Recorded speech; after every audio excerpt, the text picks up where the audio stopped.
What's up, guys? Welcome to the Being Beautifully Honest podcast and channel. Thank you so much for being here. Thank you for being subscribed if you are. If you are not, go ahead and hit that button. And if you're listening to this on YouTube, hit that like button while you're at it. It's like walking into the room and hitting that light switch. We just want to go ahead and brighten up the place. So let's get into this podversation/reality chat. Guys, I just had to record this episode and let you know that I am just at this point in time completely over Latisha and Marsauscott's marriage and manner. The Scott manner, I'm just like over it. I spoke about it before. But when I saw this most recent episode, I'm just completely, I'm confused, and that's why I'm just over it, because I'm tired of trying to figure it out to make it make sense, because it doesn't. Listen, I'm not one of these people that's here to sit and judge people's relationships and if they're married, how they should be married, how they should handle their marriage, traditional versus conventional versus progressive and all that other stuff. Should you sleep in the same bedroom? Should you have separate bedrooms? Should you be able to be in a marriage, but one partner is working on one side of town and the other is on the other, and all of those different things like that? Because I get it. This isn't the 1940s or 1950s or 60s or even 70s for that matter. There's a lot of different scenarios these days when it comes to marriages. Some people may be in a marriage where the wife is the one that's making the majority of the money and the husband is a stay-at-home husband. I'm not here to judge anybody's individual situations. You do what works for you. But to try to convince people that you have a successful marriage and you should have respect put on your marriage because you've been married for a certain numbers of years, which is one of the things that Latisha loves to try to do, it just absolutely makes no sense. Because this most recent episode, I had to rewind the part of the episode to see if I missed something. Because I'll be honest, I was watching it, but I was kind of doing something else at the same time. I went out of town this weekend with my husband, and I just decided to watch it when I got back home, and I was working on some other things. So I said, wait a minute, hold up, what? Because I saw Tisha standing up. They were like in a kitchen and they went to view a property. And, Tisha was telling the person that was showing them the property for rent. She said, well, we're not going to be here very long, no longer than like 6 months, hopefully. And I know in the last episode, they talked about how they were packing up to move into an apartment because they were going to get the home that they are currently in renovated, while they're waiting on Scott Manor to be built, which in the episode previous to that, Marsau told her that it could be like another 2 to 3 years. So to see her having a conversation with him about that setup and situation with this new home that they were looking at to rent, I don't know if it was a condo or a townhouse or just a home for rent. It looked like a single family home, but either way, they're going to be renting it out. None of it's making any sense to me, because Marsau said to Latisha, and this is why I had to rewind it, because I was like, what? He said, babe, and I think he does the babe thing. I think he likes to call her babe. It's a tactic to try to make her feel secure, because he is going to use these words of endearment towards her. So calling her babe instead of bitch, I guess, is supposed to make her feel secure, because the majority of time when he's dealing with her, he really seems like he's irritated by her. He seems like he doesn't really like her much. And sometimes I feel like he wants to say, bitch, just be quiet and let me handle everything that I'm saying I'm going to do. And I don't want to hear any back talk. That's how I feel he wants to speak. But he doesn't all the way go there on camera, if you get my drift. Because to hear him tell Latisha, babe, I think MJ and I, we need to just stay here and you and the girls stay at the other place while I do whatever I'm doing. I still don't even understand what he was really speaking about. I don't know if he was saying that the place that they were looking at, he and MJ were going to stay there while she stays with the girls at the other place while he's trying to get Scott Manor together. And she was like, no, absolutely not. You're not going to stay there. And me and the girls, are staying here, or vice versa, whatever it is. Either way, none of it made any sense. But she was like, we're a family and we're going to be staying under the same roof. And then he's like, well, you're not even listening to me, because remember when I was trying to get the office together and I was working like 2 jobs. I was working at the theater and I was doing sculpt and whatever, blah, blah, blah. And it just was not making any sense as to what he was trying to convey to her, because she was not trying to hear it. You could see, if you looked at the facial expression, you could see that there were other things that was concerning her versus what he was suggesting. Because there are people who are married that live apart for a period of time for work all the time, and it doesn't affect their relationship or their marriage.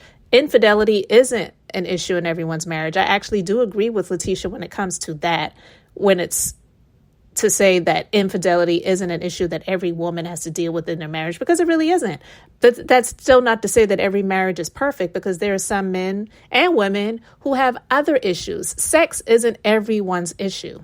But the way Latisha throws it around, she tries to convince herself as well as other people, but more so trying to convince herself that that isn't an issue that she has had to be concerned about, which in actuality, it is something that she has had to be concerned about. I'm not saying that he 100% absolutely has been unfaithful to her, but she definitely has felt that he has been.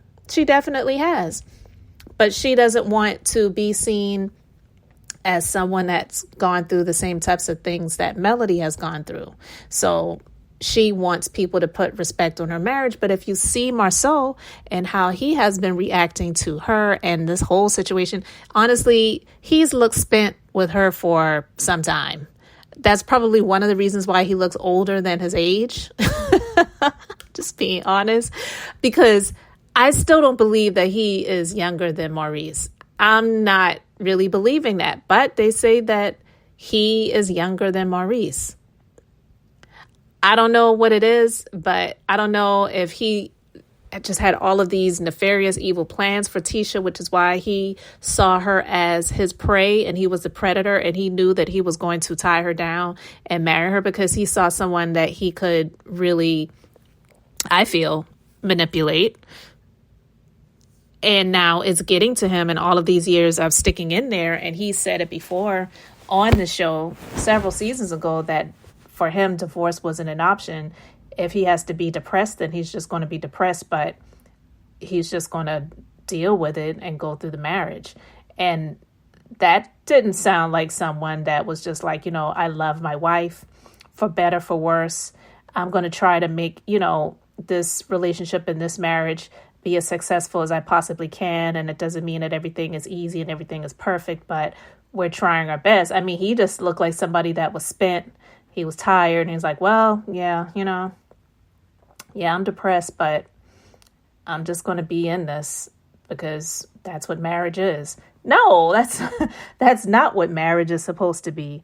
And so to see him pretty much trying to convince Tisha that she and him need to live apart, to me, it's just showing all over his face and through his words that he's been trying to convey to her that, look, let's just stay married, cheaper to keep her, but let's just try to do things a little bit different. The kids are getting older. Maybe the boy can live with me and the girls can live with you. And yeah, we'll still be a family, so to speak, but I just really need my own space. I feel like he's been trying to convey that to her over and over again, and she's just not really getting it. And she wants to stick in this no matter what. What man who is a husband tells his wife that he needs some time apart for his own sanity and his peace of mind. So I'm going to go to travel to a whole other continent to get away.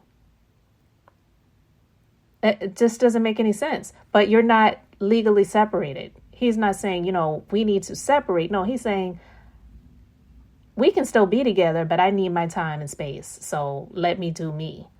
And she's just like, okay, I understand. And this is the reasons why I feel like so many women don't see it for Latisha. And she may see it as, and I'm not saying no one goes overboard, because there probably are some people who may cross the line and go overboard with her in the comment section on her posts on social media or whatever. I don't know. I don't follow her on social media, so I've never commented on anything that she's put out there.